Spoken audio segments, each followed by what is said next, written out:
Hello and welcome to Be Powerful with Liz and Lee. It's a new day and we're so glad you're here. So you can expect to hear candid conversations on what it means to be powerful. Live authentically, live in the midst of ups and downs, productively, and above all else, joyfully. We are so thankful for you, our community of listeners, and we hope you enjoy today's show.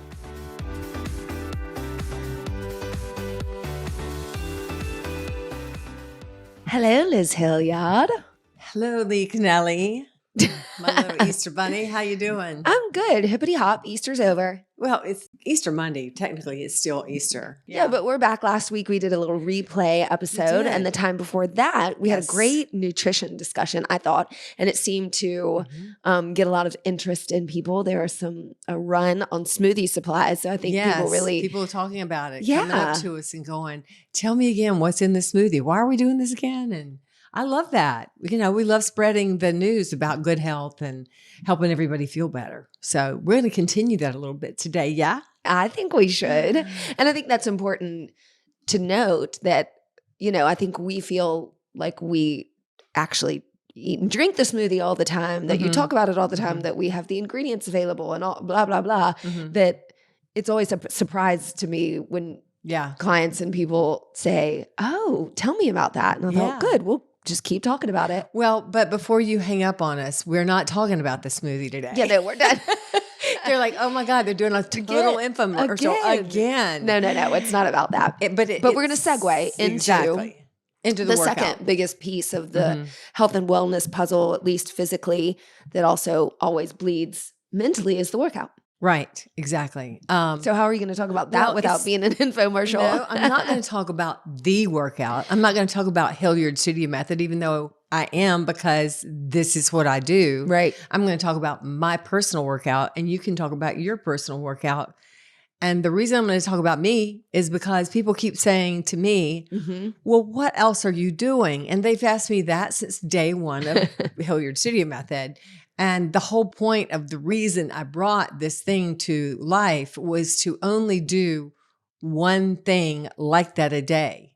I think I've said it and I'll say it again. There's a lot of wasted time in workouts and going to gyms and going to fitness, going to exercise classes. And if you're doing more than an hour of that a day, you're wasting your time. And if you can't get that workout done in that hour, and in our case, 50 minutes, the Hilliard Studio Method, you might want to rethink, or you might want to examine, you know, what we're doing at my studio, Hilliard Studio Method, is a combination of strength, of stretch, and cardio. And Pilates, of course. Pilates is the basis of it. And if you have to just go, you know, run or do other things after that, that is for your pleasure. Right. But that is not for your heart. Or you may. I mean, if you're hanging out at a gym for 2 hours because you're hiding from your family or the grocery store or driving around town. Are you speaking from experience? Yeah. Every time I leave the studio, I'm like, I don't want to go back and see her again. Yeah, I'm going to hang out here in the back room. No, but the active work should be efficient. And that's exactly why you started the workout. So let's do a quick explanation of, you know, why and how for those reasons you started the workout and how you landed where you are. Okay. So, and then I want to say what I do right now at my age, all that. So, where we landed on the workout was Pilates background, knowing that strength training, or finding out through experiential training on myself that strength training, meaning picking up weights, works to sculpt your body. What I didn't know when I picked up those weights was that it was also adding to my brain activity, my overall health of my body, my VO2 max levels, my BMI, all of the things that I didn't even pay attention to when I started this. The reason I'm older now and can continue to do it is because I don't think I was really lucky. I think I really stuck to studying what was current. And this was like, 2006 to 2007, when I was really studying it coming out of Pilates. And I thought, okay, I have learned these things. I've learned that there's certain things in martial arts that are really good for the body to stretch, and the movement and the natural way we flow our movements in real life. And then there's the movements that are counterintuitive, that are just sort of like, my body doesn't want to go there. Sure. But not because of pain. It doesn't want to go there because it doesn't understand it. So you want to introduce into your workout something your body literally doesn't understand. That doesn't hurt, your joints or anything. Course. But that's kind of the magic of the movements that we do. And don't you think, just resistance and weight training has gotten a lot more popular and important. People are recognizing the importance and the truth of that. Yeah. Okay, so where you are now, you want to talk about what you do to work out. Right. So do tell us. People, you hot little 69-year-old. It's yes, I can tell that my body is 69 years old some days. Definitely the body ages, but if you have a workout that works you through this, again, the movement of the body that is a natural chain of events that also challenges it in ways that keep it guessing, then you're going to strengthen your body. I don't care if you're 89, and I'll probably still be doing this at 89 or probably 99, because it adds to my longevity and it adds to my mood. It adds to my, let's be honest, I like feeling good, and not just feeling good, but looking good. So I like the fact that I'm still wearing the same clothes that I could wear, 20 years ago. But what I do now, I think that's the question. Yes, it is. Do I still work out 7 days a week at Hilliard Studio Method, which I did at the very beginning, which is really not a great idea. You have to have a day of rest. But what I do, since I do work out 5 days a week, pretty much, and people go, well, how often should I do it? I'm like, well, I do it every single day. Right. But what I do is a version of that you're doing every single day. Exactly. If we're doing, for instance, you've got your Sculpt Flow class on Wednesday mornings at 8:30, 8:15. And welcome to the schedule. Yeah. And that is without any weight bearing at all. It's just the gravity of your body and the flow and the movement. That's an excellent way to do it. I don't like to come to the 8:15 because I like to be sort of at home, do my meditative, your slow burn, burn into the day if I don't have to work. So I do some really gentle movements, but 5 days a week I go into the studio, and 5 days a week I'm in that room doing a workout with somebody. And if you see me on a Monday and a Tuesday and probably a Wednesday, I'll have heavy. I'll go 10 pounds on a Monday. Right. 10 pounds when everybody's doing 8s. I'll drop it down the next day because I also know we're changing the schedule. We're not doing the exact same moves every single day, so I'm not overtaxing my muscles, but I will drop down the weight. I'll drop it down to an 8, and if I need to, a 6. Right. But that's not often, would you say? No, it's really not. I go hard in the beginning of the week. I slack off. You hardly ever see me in there on Wednesday unless I'm teaching. True. That's my day to really walk. It's not like the walk you do when you're just, after dinner or something, but I'll really get out, put my headphones on and go walk and get out in nature and do something like that. But then I will do a version of what we do in the studio on a Wednesday in my studio upstairs. And I don't mean, I'll mean the movements we're doing, but maybe less weights or no weights at all. What day do you go heavy weights though? Heavy Monday. I'll pick it back up on Thursday. Okay. If I have a day off, not a day off. I never have a day off of not movement. Every single day I move. But when I have a day off of, not going in the studio, which is generally a Wednesday, I'll come back in with the 10-pound weights. I'll come back in when you will not see me drop at anything. I will go strong and hard. And Friday, I'll go strong and hard. And then Saturday, wherever I am, whatever I'm doing, I'll lessen the weight-bearing exercise, but I'll keep the movement. And I tell people my age or anybody's age, if you can't handle these weights, then come in and do the movement. Your body is reaping huge awards from it. Awards? Like shiny trophies? You're getting an award every time. I'm going to give you an award every time you walk in. But right. So kind of the moral of that summary is heavy weights with your workout pretty solidly 4 times a week. Right. A version of it a little lighter, 1 time a week, and then you hit heavy weights kind of on your own. And by heavy weights, we're not talking about 8s and 10s again. No, I sometimes go to the gym and do 20, 25 pound. I do 30, 35 pound back and different movements, similar to the movements we do at Hilliard. That's just and I really do call that my vanity workout. Well, I think that's important. Well, so I also know the Hilliard Studio Method is a vanity workout. We know that. We know For how sure, good but we we're look not doing picking that. up 30-pound weights. No. So you're not doing the workout with Right. 25, 30. You're standing Correct. and isolating those Correct. muscles to Yes, fatigue. like I call that gym rat workout. Yeah. I go into the gym with all the meatheads. I'm sorry, guys. I do like this, guys. I'm never with women. I'm always with men. And they do these, lots of presses and lots of, deadlifts and everything. And I just I'm lighter than them, but I'm heavier than most women. You are, but also how long are you spending in it? I'm never there more than 20, 25 minutes. Max.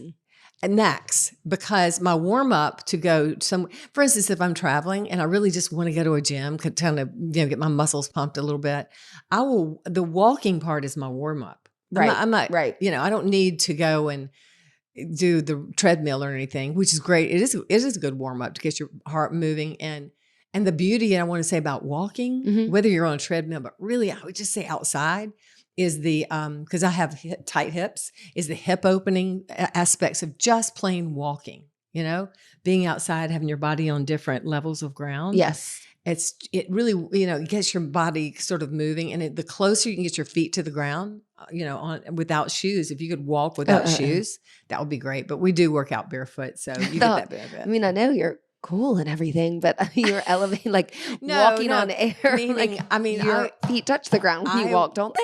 I walk barefoot as often as I can, but you can't through the neighborhood to the gym. No, I was just going to say you can't do it on the street, or you could. But you could. You could. I mean, I just don't do that. I'm not that big of a Viking, but I'm close.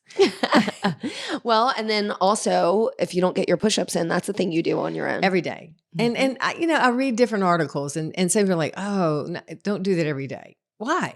It's your body working against its own gravitational pull. And I've been doing that every day. I mean, pretty much for a long, long time. Okay, let's, not every single day. No, you don't. Most days I'm going to do some push-ups. I mean, especially if I'm not going into Hilliard Studio Method. I'm in the studio doing that workout about 5 days a week. There's one day a week I'm not in that studio. That's when I'm doing gentle Pilates on my reformer upstairs. And then maybe I'm going to do a set or two of push-ups. Right. Because you can't beat it. And I'm not picking up a hand weight or anything that one day a week. And then the other days, like on a Sunday or something where we're just enjoying life, we just walk or we just hang out or we ride bikes. And it's not, and then we do what we want to do. But I think it's important to say it, but since I am 69, that you've got to continue to push hard the older you get. And there's a sense that you need to ease the throttle back. It's not in my book. And I do feel it more. Anyway, I do feel it more. What do you mean? My body I can feel it takes me a little longer to warm up. So therefore I walk a little longer before I'm going to work out, or just, the recovery, it changes. It changes. And so I think the point is not that when you say work hard and you really got to push, that you're working harder than you were at the age of 20, even though maybe you are because you're that much stronger actually. But the point is to work out to a level that challenges your body wherever it is, that you're not working through joint pain or just high stress, because stress and cortisol levels and joint pain are not what we're going for. By the way, I want to say that walking really helps joint pain, because I have tight hips, and this is from just a lot of reasons. Because you're this narrow. Yeah, I have these really narrow hips, but I've got that. And then I have an old basketball injury that literally has reared its face many times in my workout history.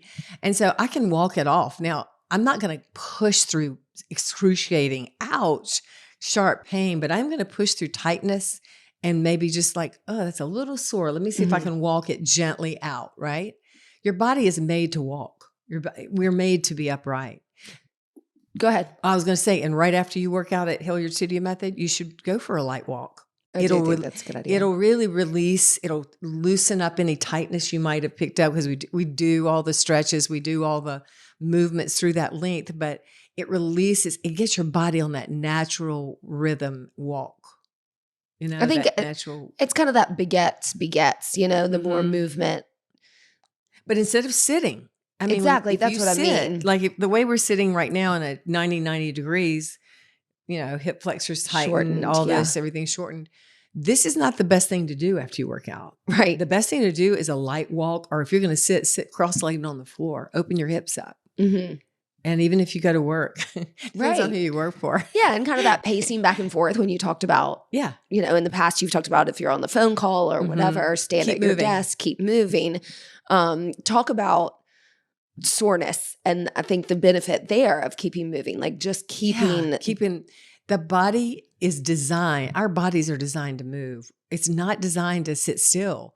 You didn't see your ancestors sitting very much. And even when we had, things like, industrial revolution and all that, people were still moving, we weren't sitting at desks. Yeah, but we begin then to let machines do the work. That's true. For us. That's true. But hard labor, I mean, that's why people slept better. I mean, people, they fatigue the body. Exactly. It's ready for sleep. Right. Working outside. But I was talking about being sore and you kept talking about walking. Sorry. But that's a good point. Because when I'm sore, I do walk. Right. When I'm sore, I do walk. And I think the tendency is for people when they get sore to go, and kind of tense up and not move. No, there's nothing like an Epsom salt bath, which I do probably every weekend because it just makes you feel good. I should do it more often, actually.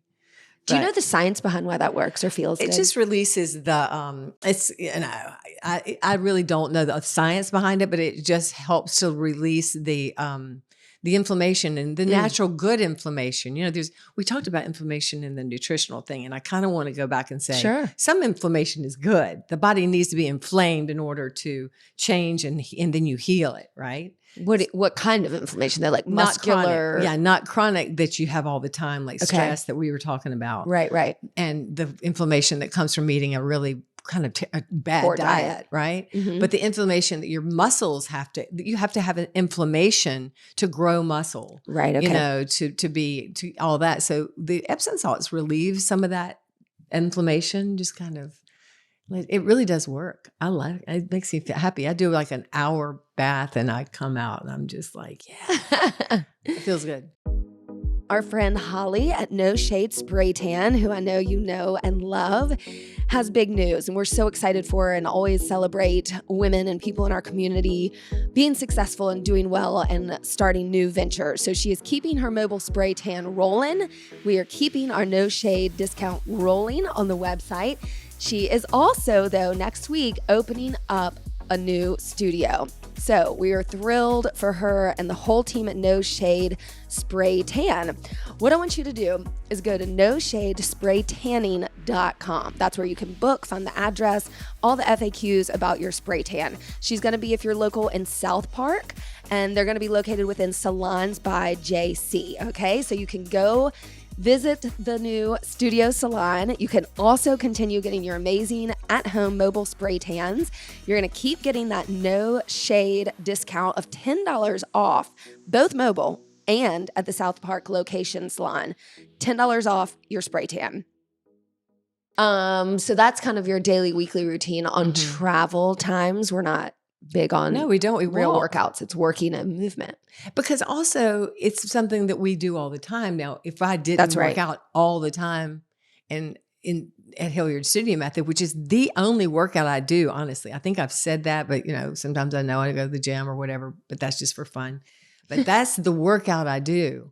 And a lot of people go, oh, I go to yoga. I run 2 days a week. I go to yoga, and then I go to strength training. These are all great ideas. Mm-hmm. I just know that we have this in one workout. Can I plug us just one time? Aye. And you'll find out this week that we won the 13th BOB award in Charlotte. Oh, and that's gratifying. Congratulations. And to all of us. Yes, it's exciting. It's gratifying that we're recognized as being the best Pilates exercise class. Yeah, it's bar and Pilates studio in Charlotte. Mm-hmm. I think we're more than that. Well, we are, but we're in that category. Yes. And we do bar, and we do it's a Pilates workout, period, with weights. Period. Bam.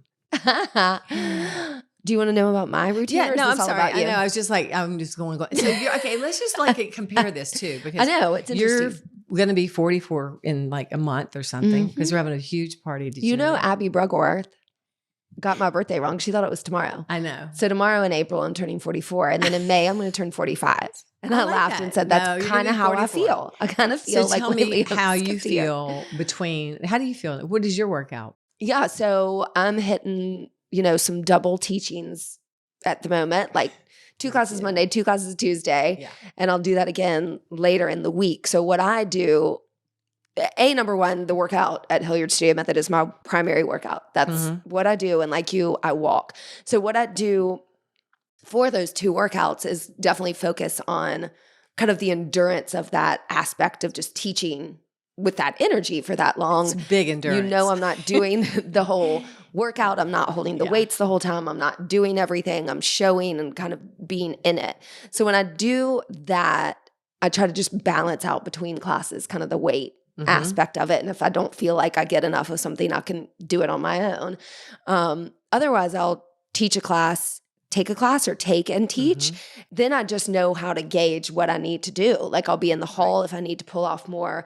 I'll go heavier weights and get out of the standing positions for the glutes and just feel the arms, or I'll go lighter weights and stay in the legs a little bit longer. Talk about that for a minute. Sure. You see a lot of the trainers at Hilliard Studio Method come out of the lunges and come out of the curtsy moves because we do it so much, and we know that when it gets to a place where we're losing our positioning, is that? Yeah, that's exactly it. I mean, if I taught a class that I was really doing the glute work, for example, on the mat and really getting after it, well, I'm not going to do that in the next class, right? That's overdoing it. Or, okay, so let's say we're lying on the mat and doing all the glute stuff, squeezing. And then in the next class, I'm going to have heavy weights and a lunge. I'm going to come out of the lunge because there's the lower body part and get the upper body part. And I tell clients that who are coming frequently, I would rather you go heavy and come out and then come into a standing position and just get that heavy weight work. And then the next day, go to a lighter weight and hit those lunges a little harder. So I'm not saying that for people who are coming 3 days a week. I mean, you need to listen to your body and come out of whatever you need to come out of. Specifically for people that do come 4 and 5 days a week. Times. And we do have a lot of people that come like 5 days a week. Yeah. And you'll see them come in and out. And I think that's really important. Yeah. Another real benefit of this workout is that you can weights and balance your desires and needs and how your body's feeling to push it in different ways. And I think that's awesome. And knowing that, the root of the method is heavier weights, so you do get that total body, so the heart rate comes up. And the heavier weights, and we say this again, and then you finally get it when you are doing that more often, 4 or 5 times a week. The heavier weight you put in your upper body workout, the lower body, since we're simultaneously doing the compound exercises to work the entire body differently each day, the lower body is going to get things happening to it you didn't imagine. And the minute you drop from an 8 to a 6, it's a whole different ballgame. I sometimes teach with a 6, especially toward the end of the week. Well, if you've done the class before, because I know when I go into a curtsy or any of the lower body workout parts, it's going to be intense. I'm not worried about my upper body. It's my lower body and my core. I'm really very good at keeping my core engaged, but my glutes just take a beating when I put those heavy weights, which everyone's does. Yeah. So. Yeah. And then I think it's about, I'll go through periods of time when I'm not sleeping well, so my neck will start to hurt. That's always what it is. Or if we carry stress, and I'll have to go a little lighter. So I think the point of that conversation is saying when you're doing something frequently, you can manipulate it to be as efficient as you need it to be. And listening to your body. Let's say that again. We say that all the time. And then remembering, though, that the majority of the time you need to be in the heaviest weight you can, working hard to get that cardio full body blast thing. And that's why I teach a class that I want to move really quickly, because I want you to feel like, whoa, I got to keep up. Right. Not, whoa, I've missed a move. I always want you to get in position before you move. But I do want you to feel like we're not just hanging out until the next move. So other than that, I just walk. Some days I'll go upstairs and roll around on my mat, whatever that feels like. Yeah. If that's a stretch, if that's push-up, if that's just get core. on a roller, literally. Yeah. I mean, I think we're lucky to be really in tune with our bodies because of what we do. But I think the more you do it, the more in tune you are with your body. And I want to speak to one thing about you said about cardio. I will still get the same people asking me the same questions every single year or week or day. Where do you get your cardio? I get my cardio out of my Hilliard Studio Method class. You don't have to do jumping jacks or run on the treadmill or the street or do any of that. yes, do it if that is good for you and you feel great and you get that runner's high and all those things. But you don't have to do that for your cardiovascular health. We get it up to the rate you need in the classes because of the movements we do with the heavy weights. Mm-hmm. Exactly. My favorite example, and I always try to say this during class and definitely to our trainers, is hold a plank for a minute and just don't move and see what happens to your heart rate. Right. If it's not elevated, well, maybe you need to hold for 2 minutes. But compare that to like really quick knee runs. Like you might get a little huffy and puffy, but also you get a little huffy and puffy, but the stillness of the body in those planks, and I think most of our clients can hold them 5 minutes, 6, 7, 8. We should do another challenge. We used to do that. Yeah. And because I know I can hold it a long time. And what happens, you start to feel the parts of your body that are weaker. Mm-hmm. And they start to ask for help. Right. And so you just simply engage more core. And it really teaches you more how to keep your core engaged and support the rest of the muscles of the body. Right. When you're in plank and not moving. Exactly. It's not the most fun thing there is, but I love it. I dig it. I love it. Well, I think I said this sort of in my class today that God, you beat me all day long. That we were holding plank and we always ask for quiet time or time to ourselves or to stop doing all the busy 100 things we're doing. And that's that challenge when you put your body in stillness and to let those thoughts go and to let that tension go and to not fight it and to flow into it. And we're like giving you that minute. Well, honestly, when you do hold a plank and you don't move, and I'm talking about go for 2 to 3 people that are strong that come in there and you know who you are, challenge yourself on a time clock, on your own, at home, whatever. Just see how long you can hold it. And I promise you, you will not be thinking about what your husband said to you or your grocery list or what your children's doing at school. You will be thinking about living through this moment. You will be in the present and in touch with your body. And I think that's one thing in life, period, that keeps us disconnected from so many things, from being disconnected from our own bodies. Right. And that's so true. I mean, what I'm thinking about now is just the culture and the society that we live in which we are not necessarily, it's like this irony of we know how important movement is for our bodies. Right. Right. We've gotten so much more intelligent and there's been so much more science around movement and how we know that's so good for us. And the things that we value in society is a lot of productivity at work and being connected to our phones and kind of that hustle culture that is stillness, that is looking at our phones, that's being at our desks, that's being on our computers. But stillness, but not really coordinated with your body and mind. That's what I'm saying. Like not a great stillness. So we have these two things in one, and that anytime you're stagnant in work or life, that's that 100% 180 of the movement will help you out of that rut. Absolutely. I'm thinking of teenagers on devices or adults on devices. Anybody, yes. And that's low energy and stagnation and lack of creativity sometimes. Yeah. And I think the antithesis of that is movement. Get up and hold a plank and shake your body up. And I think that is really beneficial to keep going in your day, that when we talk about the workout and the movement, that yes, it is structured and you're doing the things like the workout or a walk or going to the gym, but also that you're remembering the very little things, those 1 minute at a time things that you can do. Right.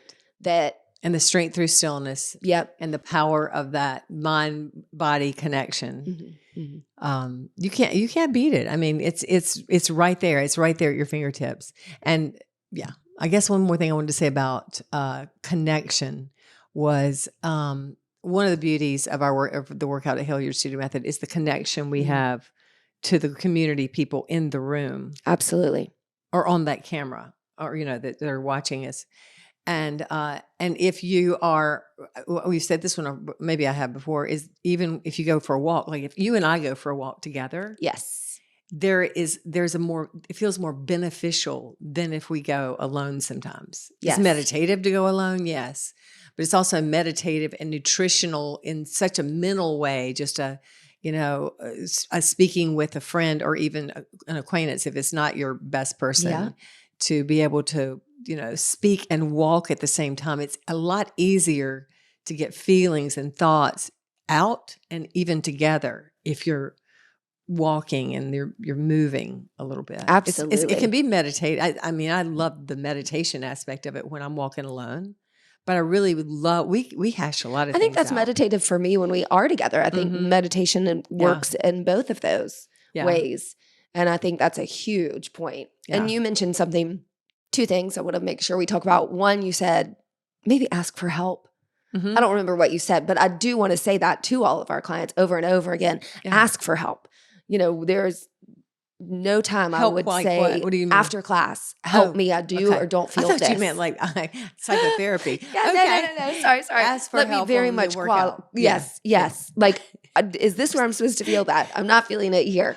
Do ask those questions because we are lifting weights and being in these positions that you want to get the most out of. Yes. And so, I know I cannot help you with any of that other stuff you got going on. I'll listen.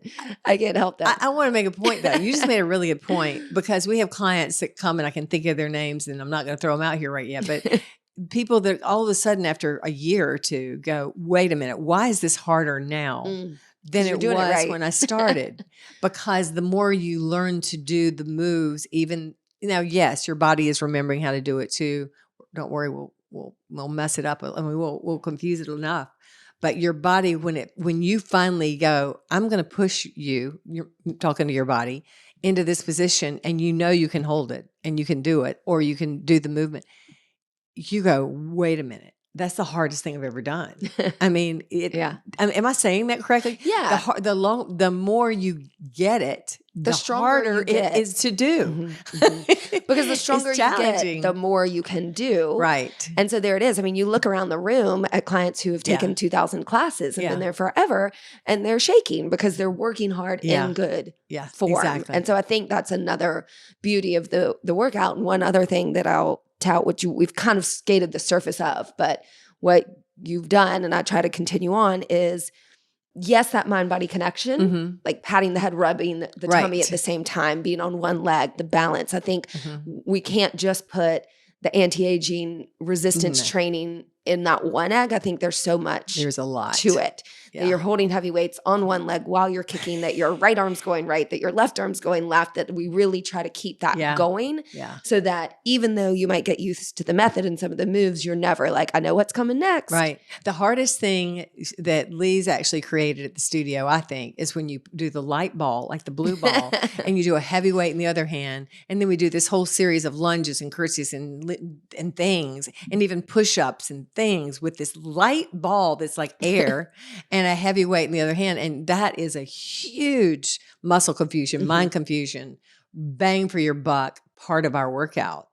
I remember I had the 3 pound and the 8 pound. That was my original heavy light. And you took it another step and threw that light ball in there. And I'm like, holy cow, this is so good. And that's the fun about doing this workout pretty much 100%. Is that we want the evolution and the excitement in it too. And so I'll always say, does this work? Does this stay with it? And I love that aspect of we actually creativity. have conversations like this, like before we go to bed or something. Like, we literally were. You'll go, do you think you could do this, this, and this?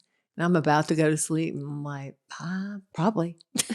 We'll see. We'll see in the morning. Try that out. No, but anyway, we just wanted to talk about the workout and basic points. No matter what age you are, do it. If Hilliard Studio Method does not speak to you, find a workout that speaks to you. You have to have something. If you're just doing the gym mat thing, which I'm just going to call it what it is, it's like, I'm going to go do the treadmill and then I'm going to do this and I'm going to do that. If that turns you on, then by God, go do it, and do it 4 to 5 times a week and do it smartly. Get a trainer to do it. But I'm going to tell you, if you come to Hilliard Studio Method, we're going to help you through it. And we're going to make sure you don't overwork one set of muscles and underwork the other. It's balance of the body. So I encourage everybody, no matter where they are, if you want to stay healthy and happy, mentally and physically happy, it's a part of life. It's not something you have to do. It is our joy to do. Then you're going to have a happier life and a more fulfilled life, and find somebody you love to work out with. Can't beat that. No. So Love it. Well, Yeah. thanks for creating that method. It's pretty thanks for pretty awesome. taking the bull by the horns. I love it. Yeah, but we do Who, enjoy you? it. Yeah, that too. But yeah, you're quite creative, and I really appreciate it. And we've got some incredible trainers. So, Man, that's as a matter true. of fact, I've got the fever to go back on the floor. So I've been on the Thank floor God. lately. I know. I was taking a break. I had things to do. And but I'm going to be back on the floor teaching some because You're I want good to. at it. Yeah, it's fun. People want you. It's fun. You're kind of the deal. I don't know if you've noticed your names on the building, but Well, anyway, it's fun. So anyway, we wanted to hit the workout today after we did nutrition, and it's part of our whole joie de vie. This is it. Hilliard Studio Method for me is my joy, and so are you. okay, good. As are you. Thank you, Thank everybody. you. Love you, Liz. Thank you. Love you. Bye. Bye. See ya.